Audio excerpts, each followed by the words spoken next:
Nós acabamos de cantar que Deus é fiel e Deus vai cumprir em nossa vida. Deus cumprirá em nossa vida a sua vontade. E essa mensagem, essa pastoral, ela está baseada, registrada no Salmo 46, quando o povo de Israel bramam alegremente, com muita confiança e muita esperança de que Deus é o seu refúgio e a sua fortaleza, socorro bem presente nas tribulações. E o salmista diz, portanto, não temeremos, ainda que a terra se transtorne e os montes se abalem no seio dos mares. A palavra pastoral é confiança. E nós precisamos ter fé, nós precisamos confiar, nós precisamos acreditar, nós precisamos demonstrar, através da nossa alegria de saber que Deus é Senhor, que Ele tudo pode. E isso é um exemplo claro de quem confia em Deus, nele espera. E se nele nós esperamos, nós acreditamos que Ele pode fazer infinitamente mais por todos nós. Ainda que venha o nosso pensamento, ainda que venha o nosso coração, o desejo de qualquer que seja o objeto de vontade ou desejo de conquistar algo, Deus já sabe o que nós precisamos. E quando se trata de algo inerente à nossa dor, ao nosso sofrimento, aquilo que está ligado diretamente à alma, como a angústia, como a tristeza, como a ansiedade, certamente Deus é quem tem a última palavra. Eu tenho dito e assim eu creio, que Deus é Senhor da vida. Nós vivemos um mundo hoje tão agitado, em que as pessoas andam estressadas, muitas pessoas andam ansiosas, muitas pessoas estão passando pela doença da alma, sentindo de perto aquela aflição, aquela angústia, por uma tristeza que é provocado por sentimentos, por ações, por percepções e quem sabe até por traumas, quem sabe até também por decepção. Mas Deus tem a última palavra sobre todas as coisas, porque o nosso Deus, Ele é o Senhor da vida. E o Salmo 46 nos faz pensar e também vivenciar, assim como o povo de Israel, com toda essa expectativa de fé e confiança em Deus, a perceber algumas características de quem de fato confia em Deus. E a pergunta que eu quero fazer para você, você confia em Deus? Você já disse que sim quando cantou, você já disse que sim quando escreveu nessa live, colocando o seu amém, então essa palavra é para você. Se você crer que Deus é fiel, a primeira característica de quem confia em Deus sabe que o nosso Deus, Ele é refúgio. O que significa essa palavra refúgio? Um lugar onde você pode estar ali tranquilo, seguro. Quando nós olhamos para esse salmo, nós percebemos que havia uma sintonia desse salmista mais conhecido como Davi. Quando ia pleitear na guerra, ele sabia que Deus era o seu refúgio, esse Deus era o seu porto seguro. Deus era para Davi, assim como é para você, assim como é para todos nós, o nosso lugar de tranquilidade. A pessoa que mais confia em Deus é aquela que acredita que o nosso Deus, Ele é refúgio e fortaleza. E ele diz assim os Salmos: socorro bem presente nas tribulações. O Senhor dos exércitos está conosco, o Deus de Jacó é o nosso refúgio. Mais uma vez a palavra refúgio vem com essa necessidade de mostrar que em Deus nós temos o lugar de segurança. A segunda característica que nós aprendemos nesse salmo é que se Deus é o nosso refúgio, nós não temeremos, porque quem tem Deus tem tudo, quem tem Deus tem o lugar seguro. É como aquela palavra que muitas vezes usamos como nosso porto seguro para definir alguém que nós acreditamos, para definir alguém que nós confiamos. O nosso Deus é o nosso porto seguro e nós não temeremos. O salmista diz: portanto não temeremos, ainda que a terra se transtorne e os montes se abalem no seio dos mares. O nosso Deus é o nosso maior Deus em toda necessidade. Em tudo o que nós precisamos, o nosso Deus é aquele que nos resguarda. Por isso não devemos ter medo, porque o nosso Deus é Senhor da nossa vida. E toda arma forjada contra nós, certamente o nosso Deus vai paralisar, neutralizar, porque o nosso Deus quer cuidar de nós. Por isso Davi diz, não temeremos, eu e você não devemos temer, porque o nosso Deus está conosco. A terceira característica de quem confia em Deus, baseado nesse texto, é a alegria. E Davi diz, há um rio cujas correntes alegram a cidade de Deus, o santuário da morada dos Altíssimos. Quando nós nos alegramos em Deus, nós estamos demonstrando essa característica de confiança e alegria. Apesar de sabermos que nós estamos diante de um cenário com tantos problemas, com tantas dificuldades, mas nós nos alegramos porque nós sabemos quem é o nosso Deus. Nós temos certeza que o nosso Deus é o nosso refúgio. Por que devemos temer? Não precisamos temer, porque o nosso Deus está conosco. Deus é o Senhor da nossa vida. E quando nós lutarmos, enfrentarmos todos os problemas, ainda que seja de saúde, e quem sabe até um problema grave, Deus vai estar cuidando de nós. Ainda assim, nós devemos manter o nosso coração sempre firmado na alegria de que Deus está no controle de tudo. E aí tem uma outra característica nesse salmo para aquela pessoa que confia em Deus, que é a palavra firmeza. Deus está no meio dela, jamais será abalada. Deus ajudará desde antemanhã, bramam as nações, reinos se abalam, ele faz ouvir a sua voz, a terra se dissolve. Se eu fosse falar para você que há uma incoerência e há ao mesmo tempo uma contradição, principalmente no ser humano nos dias de hoje, por quê?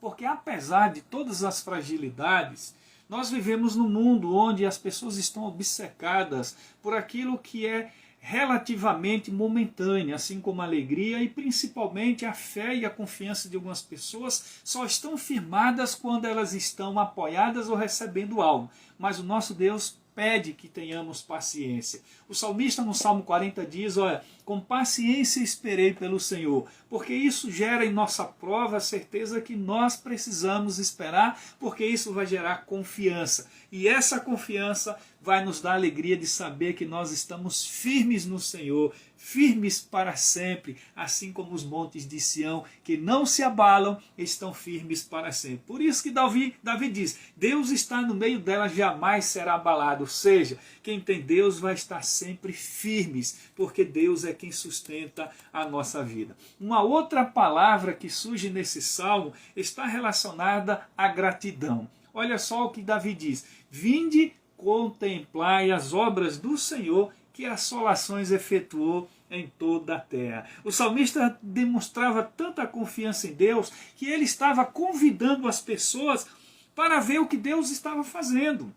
Por isso que você e eu estávamos aqui alegres, cantando, convidando as pessoas para participar do culto, o pastor motivando você a enviar aviãozinho para que essa pessoa seja conectada, estivesse presente nessa live de oração, para que elas pudessem também ser edificadas. E o salmista diz, vinde e contemplai as obras do Senhor. Ele está tão confiante, tão alegre, tão feliz, que ele convida as pessoas para se alegrar com ele, e isso é demonstrar gratidão. Ele está tão feliz que ele diz, vinde contemplar. Você está tão feliz que você estava ali convidando as pessoas para que elas estivessem conectadas, para que elas participassem dessa live e aqui fosse comigo, com você, gerado esse sentimento de gratidão, esse sentimento onde nós temos a certeza que é gerado pela alegria que nós temos no Senhor. Não é porque não nos falta problema, não é porque nós não vamos enfrentar dificuldades, ao contrário, nós sabemos de que nós teremos dificuldades, mas nós teremos também um Deus que vai estar conosco para nos abençoar, para nos ajudar, para firmar os nossos passos e para fazer com que eu e você todos os dias continue crendo que Ele, tão somente Ele é Deus e Senhor da vida. A palavra gratidão, eu quero dizer para você que é uma característica de confiança em Deus, porque quem tem esta convicção sempre se lembra de tudo que Deus fez, de tudo que Deus fará. Então, se você é uma pessoa grata, se você reconhece os feitos de Deus, você sempre vai se alegrar e você vai conclamar para todas as pessoas que esse Deus tem feito grandes coisas e por isso você está alegre, apesar das dificuldades, apesar dos problemas, porque Deus é Deus e Senhor da vida. Portanto, confie em Deus e seja sempre grato, porque esse Deus é um Deus maravilhoso. Uma outra característica de quem confia, de quem crê nesse Deus, está relacionada à palavra paz. Isso mesmo, paz. Você sabe o que é paz? Essa palavra tão pequenininha e que hoje as pessoas não têm, chamado paz. A paz é algo que o mundo não pode dar. Lá fora não teremos a paz verdadeira, porque essa paz só encontramos em Jesus. E Davi vai dizer bem assim, ele põe termo à guerra até os confins do mundo, quebra o arco, despedaça o lanço e queima os carros no fogo. Ou seja, ele acaba com a guerra e depois da guerra vem a paz. Portanto, esse nosso Deus, o Deus que nós cremos, é um Deus que gera paz. Um Deus que mesmo em meio a tantas lutas, em meio a tantas dificuldades, ele põe fim. Ou seja, ele extermina, ele cauteriza, ele acaba definitivamente para nos promover a alegria de saber que nós estamos em paz. A paz genuína, a paz verdadeira, a paz que só encontramos nesse Deus que é maravilhoso. Vamos imaginar uma batalha vencida. Qual é a sensação de dizer assim, hoje eu venci o dia, graças a Deus eu fui, saí, voltei e aqui estou e agora eu agradeço a Deus que apesar das lutas que enfrentei hoje, eu tenho a minha cama para descansar, eu tenho a minha cama para repousar a minha cabeça e dizer que eu estou em paz. Isso é um sentimento de igualdade, de igual modo ao sentimento verdadeiro de quem tem Jesus, sabe que essa sensação chamada paz é algo que define alegremente o meu coração e me faz agradecer todos os dias, porque Deus é bom em todo tempo Deus é bom. Uma outra característica dentro desse salmo está exatamente relacionado também ao que promove a paz, que é a tranquilidade. Eu quero lhe fazer uma pergunta. Você está tranquilo hoje? Como é que você está agora? Como é que está o seu coração? Como é que foi o seu dia, a sua jornada do dia? Como é que está o seu lar? Como é que está a sua casa? Como é que está a sua família? Como é que está o seu trabalho? Como é que estão os seus filhos? Como é que você está, afinal? Eu quero dizer para você aquilo que o salmista disse. Aquietai-vos e sabei que eu sou Deus. Sou exaltado entre as nações, sou exaltado em toda a terra. Olha, meu querido, minha querida, eu quero dizer para você que Deus é o único que pode aquietar o teu coração. É o único que está no controle e deve estar no comando da sua vida. Porque quando Ele está no controle e no comando da nossa vida, apesar das dificuldades, apesar das lutas, Deus nos dá a tranquilidade. Deus nos dá a certeza de que Ele é o Senhor da vida. Aquietai-vos e saber que eu sou Deus. O psicólogo Augusto Cury ficou conhecido no mundo inteiro por causa da sua teoria mais conhecida como SPA, que é a Síndrome do Pensamento Acelerado. Segundo ele, o mundo moderno tem sobrecarregado de tal forma a nossa mente que nós somos levados de maneira constante a acelerar aquilo que já é normal. É aquilo que está na nossa cabeça, nós estamos acelerando o tempo todo. Aí nós nos deparamos como esse texto nos ensina e aqui nós aprendemos como diz o salmista. Aquietai-vos e sabei que eu sou Deus. Sou exaltado entre as nações, sou exaltado na terra. Esse Deus é o único que aquieta o nosso coração. É o único que traz paz em meio a toda guerra. Eu quero desejar para você, nesse dia tão bonito, nesse dia tão feliz, em que nós estamos na presença do Senhor, que Deus aquiete o seu coração, que Deus aquiete a sua mente, que Deus aquiete a sua vida em nome de Jesus.